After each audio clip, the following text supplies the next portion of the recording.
ہم نے آنکھوں سے دیکھا نہیں ہے مگر ہم نے آنکھوں سے دیکھا نہیں ہے مگر ان کی تصویر سینے میں موجود ہے. ہم نے آنکھوں سے دیکھا نہیں ہے مگر ان کی تصویر سینے میں موجود ہے. جس نے لا کر کلام الہی دیا، جس نے لا کر کلام الہی دیا، وہ نبی بھی مدینے میں موجود ہیں. نبی کریم صلی اللہ تعالیٰ علیہ وآلہ وسلم کا لایا ہوا قرآن اور آپ صلی اللہ علیہ وآلہ وسلم کی محبت، آپ کی سنتوں پر عمل کرنا، یہ ایک ایسا آپ کہیے کہ خیر و برکت اور رشد و ہدایت کا خوبصورت منہج اور سرچشمہ ہے. اسی انداز میں آپ قرآن پاک کی تلاوت کیجئے. قرآن پاک لا کر دیا کس نے ہے؟ اللہ تعالیٰ نے کس کو؟ میرے اور آپ کے درمیان اللہ تعالیٰ نے اپنے آپ اور ہم سب کے درمیان کس کو اللہ تعالیٰ نے وسیلہ بنایا ہے؟ اس کی محبت، اس کی اطاعت کا بار بار حکم دیا ہے. اسی محبت اور اطاعت کے انداز میں قرآن مجید کو پڑھیے اور سمجھیے. اعوذ باللہ السمیع العلیم من الشیطان الرجیم من حمزہ ونفخہ ونفسہ. بسم اللہ الرحمن الرحیم. ربی یسر ولا تعسر وتمم بالخیر ربی زدنی علما. وَلَقَدْ كُذِّبَتْ رُسُلٌ مِّن قَبْلِكَ فَصَبَرُوا عَلَى مَا كُذِّبُوا وَأُوذُوا حَتَّىٰ أَتَاهُمْ نَصْرُنَا وَلَا مُبَدِّلَ لِكَلِمَاتِ اللَّهِ وَلَقَدْ جَاءَكَ مِن نَّبَإِ الْمُرْسَلِينَ وَإِن كَانَ كَبُرَ عَلَيْكَ إِعْرَاضُهُمْ فَإِنِ اسْتَطَعْتَ أَن تَبْتَغِيَ نَفَقًا فِي الْأَرْضِ أَوْ سُلَّمًا فِي السَّمَاءِ فَتَأْتِيَهُم بِآيَةٍ وَلَوْ شَاءَ اللَّهُ لَجَمَعَهُمْ عَلَى الْهُدَىٰ فَلَا تَكُونَنَّ مِنَ الْجَاهِلِينَ. إِنَّمَا يَسْتَجِيبُ الَّذِينَ يَسْمَعُونَ وَالْمَوْتَىٰ يَبْعَثُهُمُ اللَّهُ ثُمَّ إِلَيْهِ يُرْجَعُونَ. وَقَالُوا لَوْلَا نُزِّلَ عَلَيْهِ آيَةٌ مِّن رَّبِّهِ قُلْ إِنَّ اللَّهَ قَادِرٌ عَلَىٰ أَن يُنَزِّلَ آيَةً وَلَٰكِنَّ أَكْثَرَهُمْ لَا يَعْلَمُونَ. یہ 4 آیات مبارکہ ہیں 34 سے لے کے 37 تک سورۃ الانعام کی 7ویں سپارے میں. یہاں پر نبی کریم صلی اللہ تعالیٰ علیہ وآلہ وسلم کی اپنی امت سے محبت اور کافروں کی ضد ہر درمی کا بیان بھی ہے. فرمایا اور تم سے پہلے رسول جھٹلائے گئے تو انہوں نے صبر کیا. یعنی ہر رسول علیہ السلام کے ساتھ معاملہ کیا کیا اس کی امت نے کہ جھٹلایا. کذبت سب جھٹلائے گئے، تمام رسول کی جمع ہے آپ سے پہلے. تو انہوں نے کیا کیا؟ فَصَبَرُوا تو ساروں نے صبر کیا. ٹھیک ہے، کس پر صبر کیا؟ جو انہوں نے جھٹلایا اس جھٹلانے اور ایذائیں پانے پر. ٹھیک ہے، وہ اوذو ایذا کی جمع ہے. ٹھیک ہے، ان کو ایذا دی گئی یہاں تک کہ انہیں ہماری مدد آئی. آپ صلی اللہ علیہ وسلم بھی تسلی رکھیے، آپ کے اوپر بھی اللہ کی مدد آئے گی. اور آپ صلی اللہ علیہ وسلم کی امتی اگر اللہ کی راہ میں خلوص کے ساتھ وہ خدمت دین کا کام کر رہے ہیں تو ان کی بھی مدد ان پر بھی آئے گی. آئی ان پر مدد. اور اللہ کی باتیں بدلنے والا کوئی نہیں ہے. کون بدل سکتا ہے اللہ کی بات کو؟ لا ولا مبدلا، کوئی بھی اس میں رد و بدل نہیں کر سکتا.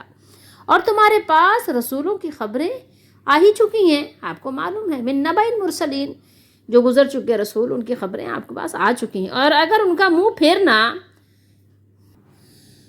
تم پر شاق گزرا ہے، یعنی آپ کو تکلیف پہنچی ہے ان کی ان حرکات سے، کفار کی جو آپ صلی اللہ علیہ وسلم کو تکلیف پہنچا رہے ہیں، اللہ کی باتوں کو، اللہ کی آیات کو نہیں مان رہے ہیں، جھٹلا رہے ہیں، آپ صلی اللہ علیہ وسلم کو تکلیف پہنچی ہے ان کی باتوں پر، تو اگر تم سے ہو سکے تو زمین میں کوئی سرنگ تلاش کر لو.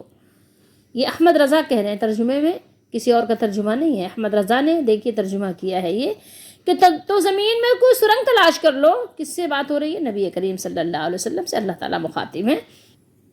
یا آسمان میں زینا، ٹھیک ہے، او سلمن یعنی کوئی اسٹیپ، کوئی سیڑھی کہ آسمان تک پہنچ، فی السماء پھر ان کے لیے نشانی لے آؤ. یہ آپ صلی اللہ علیہ وسلم کی محبت ہے کہ آپ چاہتے ہیں کہ یہ ان کے یعنی کچھ نہ کچھ مطالبات پورے کر دیے جائیں. پھر ان کے لیے نشانی لے آؤ، کوئی معجزہ لے آؤ، ان کو دکھا دو. ابھی آیا، اور اللہ چاہتا تو انہیں ہدایت پر اکٹھا کر دیتا. اللہ کے لیے تو کوئی مشکل نہیں ہے. تو اے سننے والے، آپ ہرگز نادان نہ بن. یہاں کیا ہے؟ فلا تکونن من الجاہلین. ٹھیک ہے، تو وہ جو لوگ گزرے ہیں جن کے پاس علم نہیں تھا، تو آپ ان لوگوں میں سے نہ بنیے. مانتے تو وہی ہیں جو سنتے ہیں، جن کے اندر سننے کی صلاحیت ہے. سننا وہ سننا نہیں جو سرسری سا سن لیا، بلکہ ایک دلیل کے ساتھ سننا، دلیل کے ساتھ سمجھنے کے لیے سننا، بات ماننے کے لیے سننا.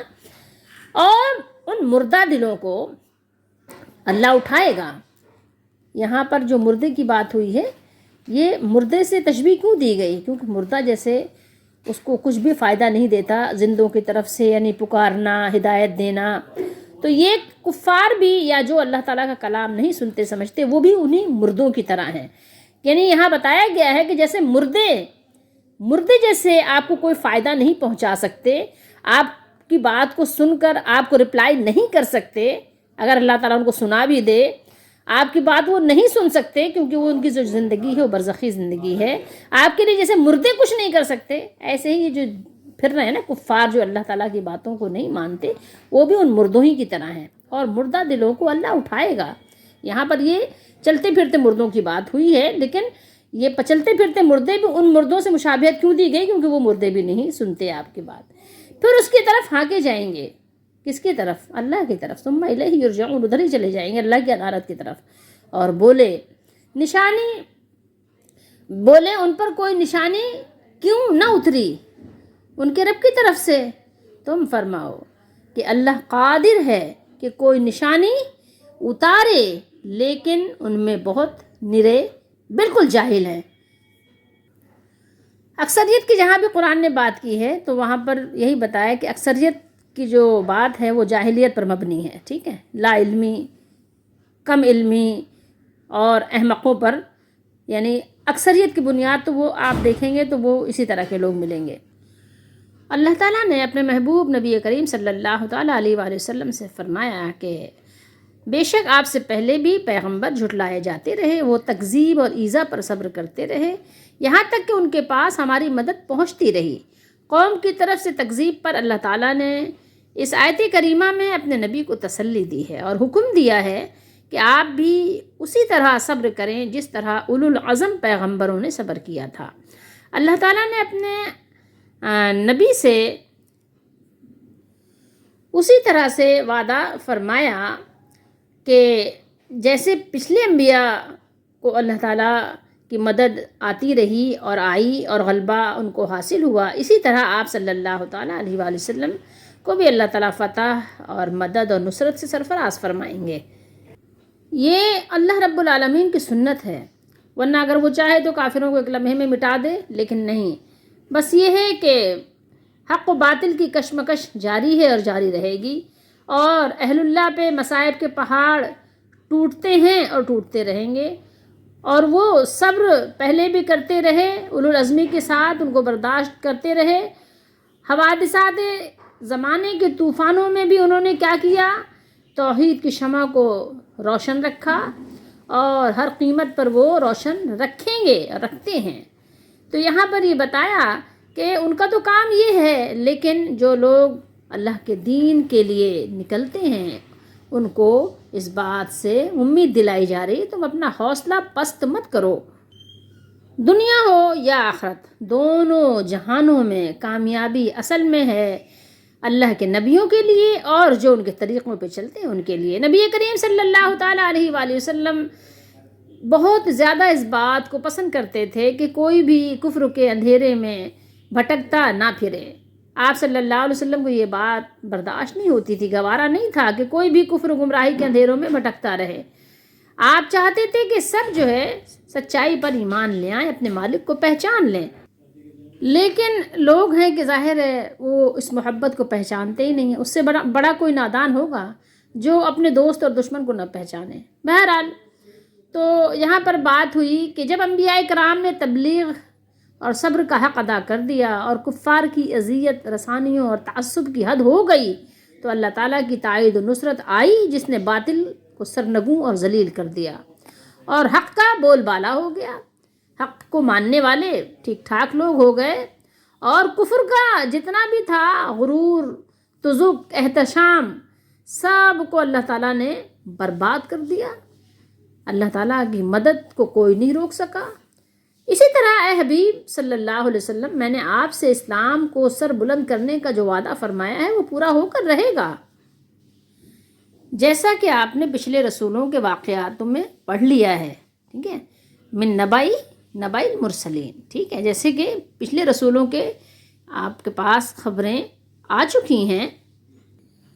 اللہ کے رسول صلی اللہ تعالیٰ علیہ وآلہ وسلم کو کفار کے جھٹلانے سے جو تکلیف اور جو آپ کے دل کو رنج پہنچتا تھا، جو دل شکنی ہوتی تھی، اس کے متعلق اللہ تعالیٰ نے یہاں فرمایا کہ ان لوگوں کی بے رخی اگر آپ پر بہت زیادہ ہی شاخ گزر رہی ہے تو زمین میں سرنگ نکال کر یا آسمان پر سیڑھی کے ذریعے سے چڑھ کر آپ صلی اللہ علیہ وآلہ وسلم کوئی معجزہ لا کر ان لوگوں کو قبول اسلام کے لیے آپ آمادہ کیجئے. ٹھیک ہے، کہ وہ لوگ اسلام قبول کرنے پر آمادہ ہو جائیں. تو آپ صلی اللہ علیہ وسلم ایسا بھی کر کے دیکھ لیجئے. لیکن یہ چونکہ آپ سے ہو نہیں سکتا تو رنجیدہ ہونے سے کیا فائدہ. بہتر ہے کہ انجام کار اللہ پر چھوڑتے ہوئے پورے اطمینان اور پورے سکون کے ساتھ اپنی دعوت کے کام میں لگے رہیے. کفار کس طرح کے معجزات کا تقاضا کرتے تھے؟ وہ ایک ان کی عجیب و غریب قسم کی خواہشیں ہوتی تھیں. یہاں پر اللہ تعالیٰ نے بتایا کہ اللہ کے رسول صلی اللہ علیہ وسلم نعوذ باللہ تمہارے خادم نہیں ہیں کہ تم کہو تو وہ معجزہ لے آئیں، معجزہ دکھا دیا جائے تم کو. ایسا ہرگز نہیں ہو سکتا.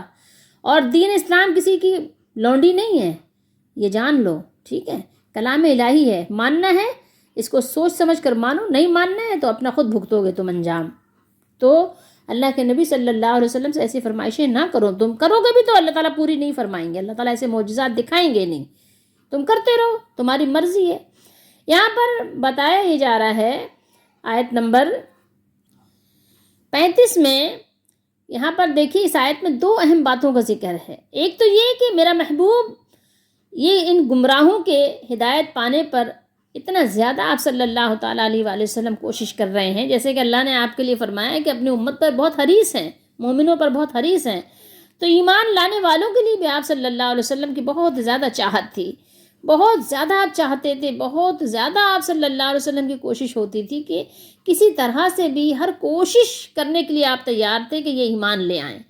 ٹھیک ہے، یہاں تک کہ اگر آپ صلی اللہ علیہ وسلم کا بس چلے تو جس معجزے کا وہ مطالبہ کریں وہ پیش کر دیں، خواہ اس کے لیے زمین میں سرنگ لگانی پڑے یا آسمان پر زینہ لگا کر چڑھنا پڑے. آپ صلی اللہ علیہ وسلم پیش کرنے کے لیے تیار ہیں تاکہ شاید ہی ایمان لے آئیں، شاید ان میں سے کچھ لوگ ایمان لے آئیں. لیکن آپ صلی اللہ علیہ وسلم سب کچھ کرنے کے لیے تیار ہو جایا کرتے تھے. اتنی آپ صلی اللہ علیہ وسلم کی امت سے محبت تھی، اتنی خیر خواہی تھی، ایسی خیر خواہی کا جذبہ تھا کہ کیا اپنے والدین بھی اتنا بچوں کے لیے نہیں کر سکتے. اصل محبت کیا ہے کہ انسان دوزخ سے بچ جائے اور جنت چلا جائے. کسی کے لیے یہ خواہش کرنا کتنی بڑی بات ہے. دنیا کی روٹی دے دینا کوئی اتنی بڑی بات نہیں ہے.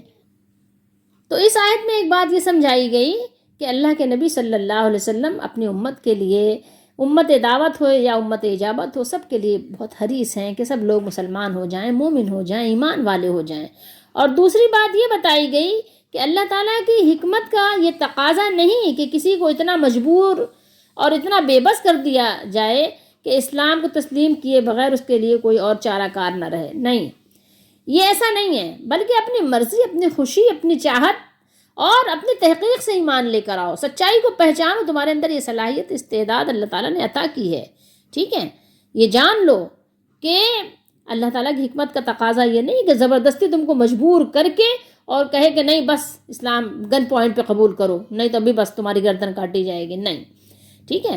اور یہ بات سمجھنے کی ضرورت ہے کہ دین اسلام جو ہے وہ چند رسم و رواج، رسوم کی ادائیگی کا نام نہیں ہے کہ صرف آپ نے چند رسوم ادا کر دیے چند رسوم کی ادائیگی کر دی تو جناب آپ مسلمان ہو گئے، اور چند کلمات کے تلفظ کو ادا کر دیا تو چند کلمات کے تلفظ کا نام بھی نہیں ہے دین اسلام، بلکہ یہ ایک ہماگیر انقلاب ہے جو روح، قلب اور شعور، احساس کی پرانی دنیا کو زیر و زبر کر کے نئی دنیا تعمیر کرتا ہے۔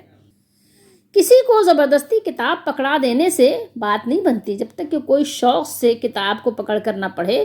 تو آپ کسی کو زبردستی کتاب پکڑا دیں، یعنی پڑھ، اس کو پڑھ، تو اس کے کیا ہوگا؟ بیچارہ ادھر ادھر کرے گا، آپ جائیں گے تو کیا کرے گا؟ کتاب کے اندر موبائل رکھ کے موبائل دیکھے گا۔ زبردستی نہیں کام بنتا جب تک کہ دل کے اندر دل کی خوشی اور چاہت سے کام نہ ہو۔ تو یہ بات ہے یہاں پر سمجھنے کی کہ جب کوئی شخص اپنی مرضی سے خوب سوچ سمجھ کر اس نظریہ حیات کو قبول کرے، اس لیے اللہ تعالیٰ کی حکمت کا تقاضا یہ ہے کہ انسان کو کوئی خاص دین اختیار کرنے کے لیے آزاد چھوڑ دیا جائے۔ اللہ تعالیٰ اپنے محبوب کو فرماتے ہیں کہ ہماری قدرت تو اتنی وسیع ہے کہ اگر ہم چاہیں تو سب کو کیا کریں؟ سب کو مسلمین، مومنین، صالحین، قانتین، عابدین، صائمین، صادقین، سب کو بنا دیں اگر اللہ تعالیٰ چاہیں تو، اور چاہیں تو سب کو ابو ذر اور ابو بکر بنا دیں۔ لیکن کیا ہے؟ لیکن ایسا نہیں کیا جاتا ہے، ایسا ہوتا نہیں ہے۔ تعلیمی اداروں میں پڑھنے والے بچے جانتے ہیں سب کو شیلڈ نہیں دی جاتی، سب کو فرسٹ نہیں کیا جاتا، اسی کو کیا جاتا ہے جو اس کا اہل ہوتا ہے۔ سب کو اے گریڈ، A1 گریڈ نہیں ملتا، اسی کو ملتا ہے جو اس کا اہل ہوتا ہے۔ آیت مبارکہ کا یہ حصہ فَلَا تَكُونَنَّ مِنَ الْجَاهِلِينَ، یہ مجھے اور آپ کو خطاب ہے۔ اللہ تعالیٰ نے اپنے نبی صلی اللہ علیہ وسلم کو فرمایا کہ اور اللہ چاہتا تو انہیں ہدایت پر کیا کرتا؟ اکٹھا کر دیتا، جمع کر دیتا، لَجَمَعَهُمْ، لازمی جمع کر دیتا، ضرور جمع کر دیتے اللہ تعالیٰ ان لوگوں کو، اگر اللہ تعالیٰ کی زبردستی والی بات ہوتی تو۔ اللہ کے لیے یہ کوئی مشکل بات نہیں تھی کہ مشکل تھی، اس نے صرف کن کہنا تھا کہ سب لوگ ایمان لے آتے اور ہدایت پر جمع ہو جاتے، مگر ایسا کرنا اس کی مشیت اور حکمت کے خلاف ہے۔ سورہ یونس میں اللہ تعالیٰ نے ارشاد فرمایا وَلَوْ شَاءَ رَبُّكَ لَآمَنَ مَنْ فِي الْأَرْضِ كُلُّهُمْ جَمِيعًا، اور اگر آپ کا رب چاہتا تو جتنے لوگ زمین میں ہیں سب کے سب ایمان لے آتے۔ لیکن بات یہ ہے کہ زبردستی کسی کو مسلمان کرنا، فرما بردار کرنا، یہ مقصود ہے ہی نہیں۔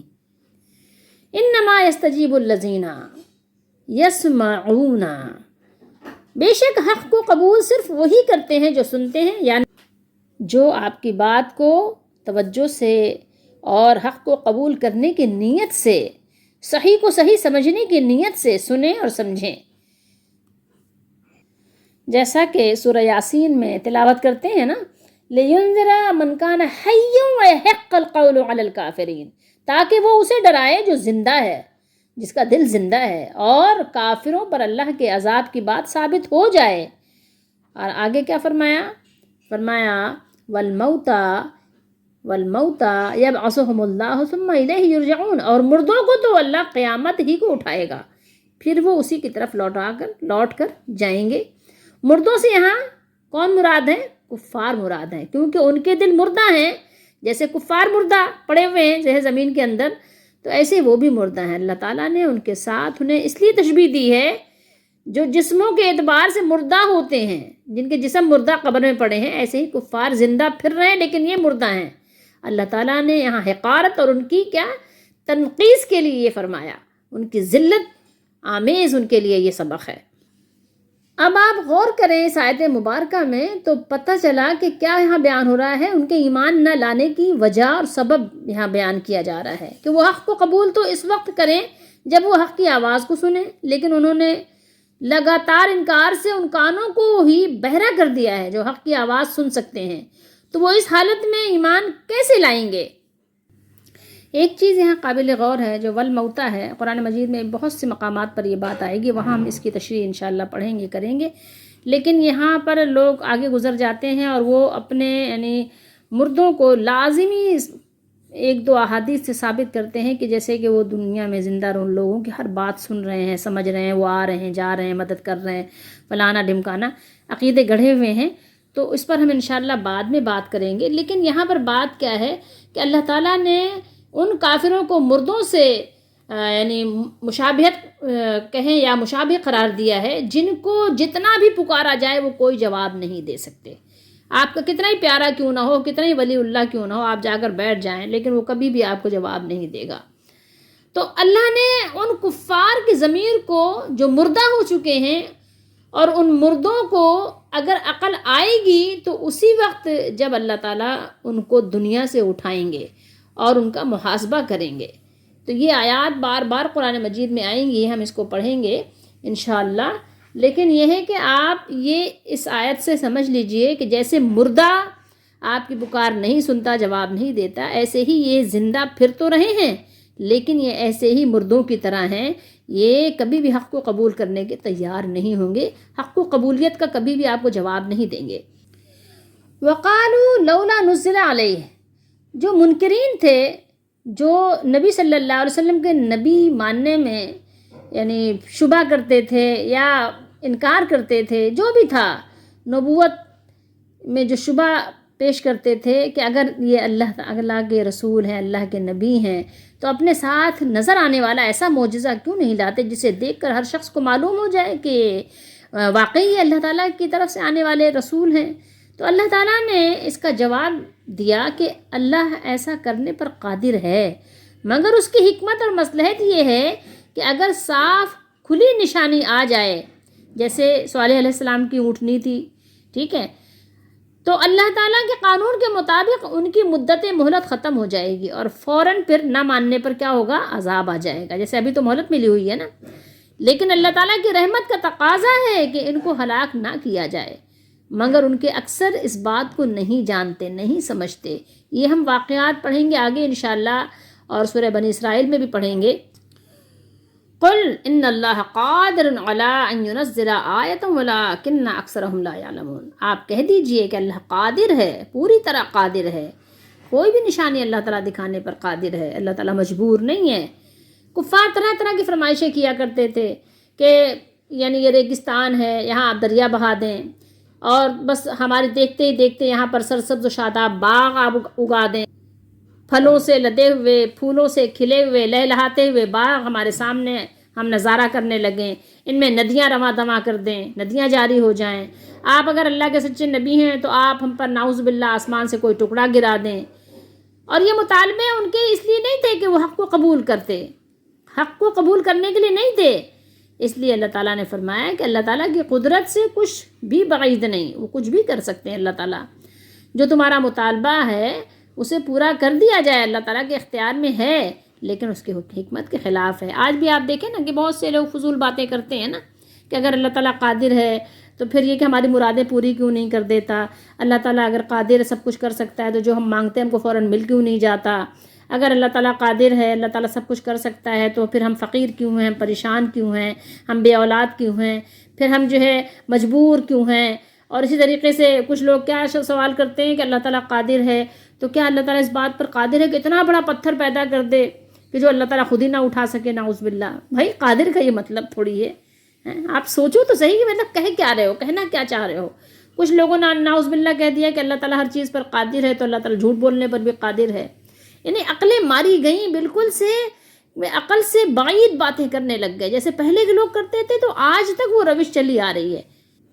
اپنی مرضی سے اپنا مطلب نکالنا چاہتے ہیں. اللہ تعالیٰ ہم سب کو صحیح طور پر قرآن مجید کو سمجھنے کی توفیق دے. اور بات یہ ہے کہ اللہ تعالیٰ کے ہر کام میں حکمت ہوتی ہے، اور اللہ تعالیٰ ایسا نہیں کہ آپ نے جو بس کوئی خواہش ظاہر کی اور بس اللہ تعالیٰ نے فوراً پیش کر دیا. ایسا نہیں ہے.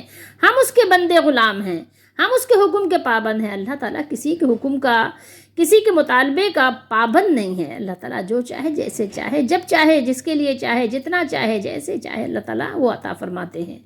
ہمیں کیا ہے کہ فرما بردار بن جائیں، معطی بن جائیں. ہم بس سنیں اور مان لیں. ہمیں بس یہ کرنا چاہیے. اللہ تعالیٰ ہم سب کو توفیق عطا فرمائے کہ ہمارا کام جتنا ہے ہمیں اتنا کام کرنا چاہیے، ہمیں مان لینا چاہیے. کتاب الہی ہے، اللہ کی نازل کرتا کتاب ہے. اللہ نے اپنے نبی کو مبعوث فرمایا، آپ پر کتاب نازل فرمائی، ہمیں اس بات کو مان لینا چاہیے۔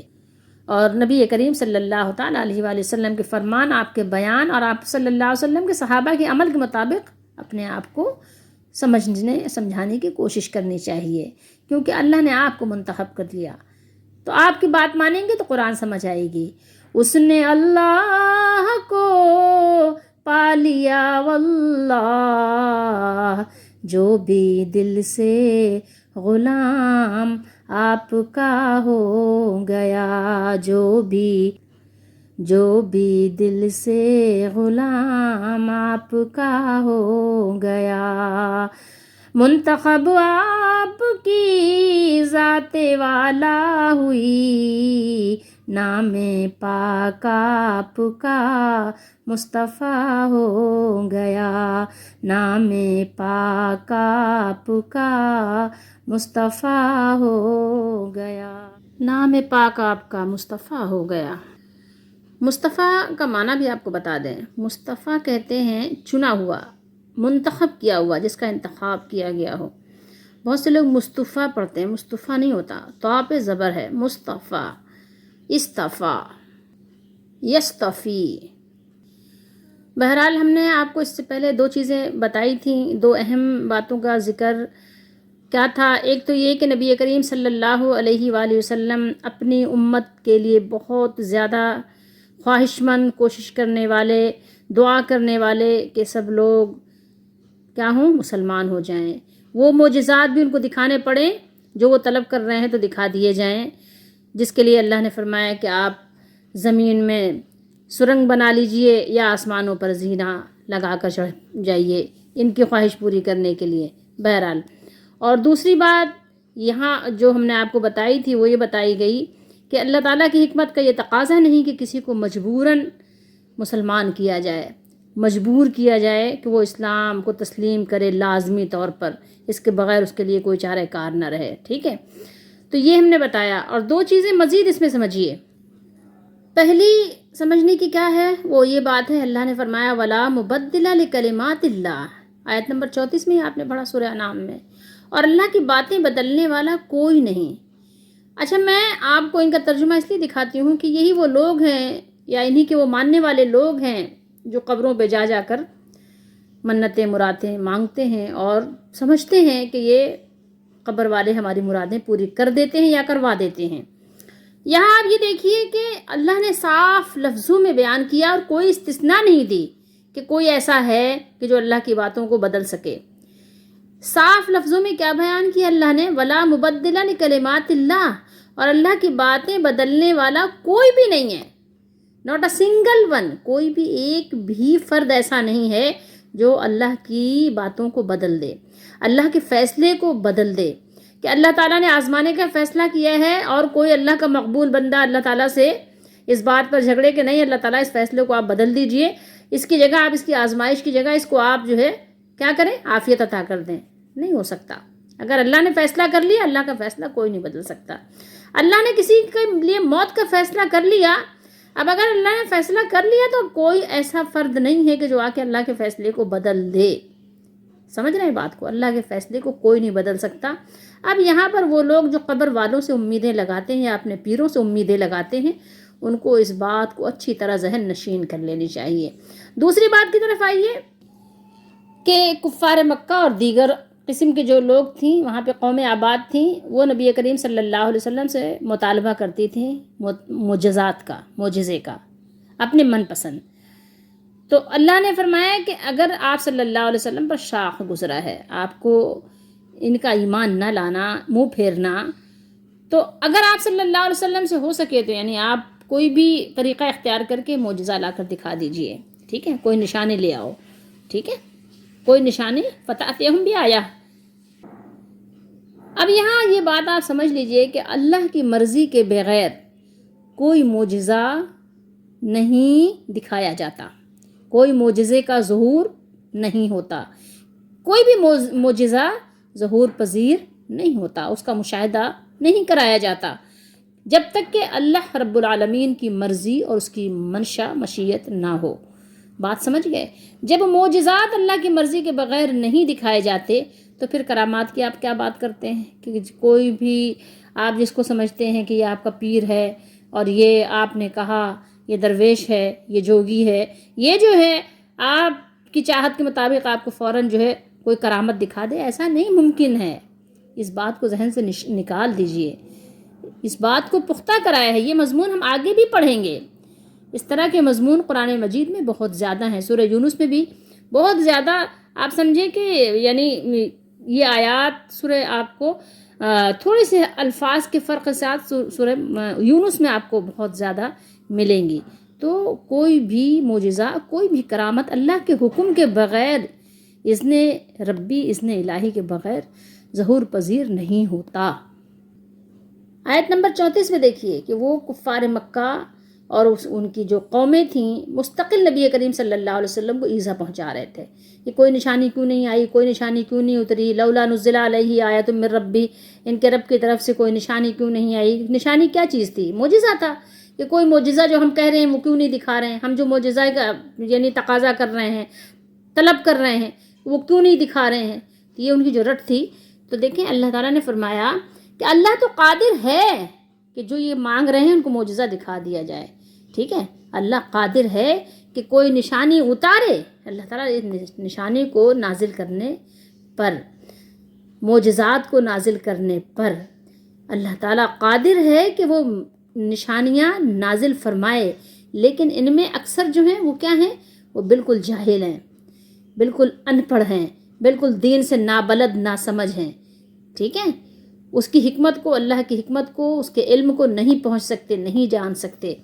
تو اب یہاں پر آپ نے دو چیزیں مزید یہاں سمجھی کہ ایک تو یہ کہ اللہ کی باتوں کو، اس کے حکم کو کوئی ٹال نہیں سکتا، کوئی بدل نہیں سکتا، اس کے فیصلے کو کوئی تبدیل نہیں کر سکتا، اور دوسری یہ چیز ہے کہ کوئی بھی معجزہ جب نبی علیہ السلام دکھاتے ہیں تو وہ اللہ کی مرضی کے ساتھ دکھاتے ہیں۔ جب اللہ کی مرضی ہوتی ہے تو معجزوں کا ظہور ہوتا ہے، اور نہیں تو نہیں ہوتا۔ اس بات کو ذہن نشین کر لیجئے۔ کیوں؟ اس لیے کہ آج بھی اکثریت کی اور اکثر کی کمی نہیں ہے کہ جو آپ کو لوگوں کو اس طرح سے گمراہ کر رہے ہیں کہ یہ جو پیر ہیں، جو فقیر ہیں، جو یہ نام نہاد جن کو ہم نے ولی کہا ہوا ہے، یہ جو چاہیں جب چاہیں جیسے چاہیں کر سکتے ہیں، زندہ بھی کر سکتے ہیں، مردہ بھی کر سکتے ہیں، قبروں کے اندر سے بھی کر سکتے ہیں۔ نعوذ باللہ، یہ عقیدہ باطل ہے، قرآن و سنت کے خلاف ہے۔ اللہ تعالی ہماری دستگیری فرمائے، ہماری مدد فرمائے، ہمیں قرآن مجید کو سمجھ کر پڑھنے کی اور سمجھ کر عمل کرنے کی توفیق عطا فرمائے۔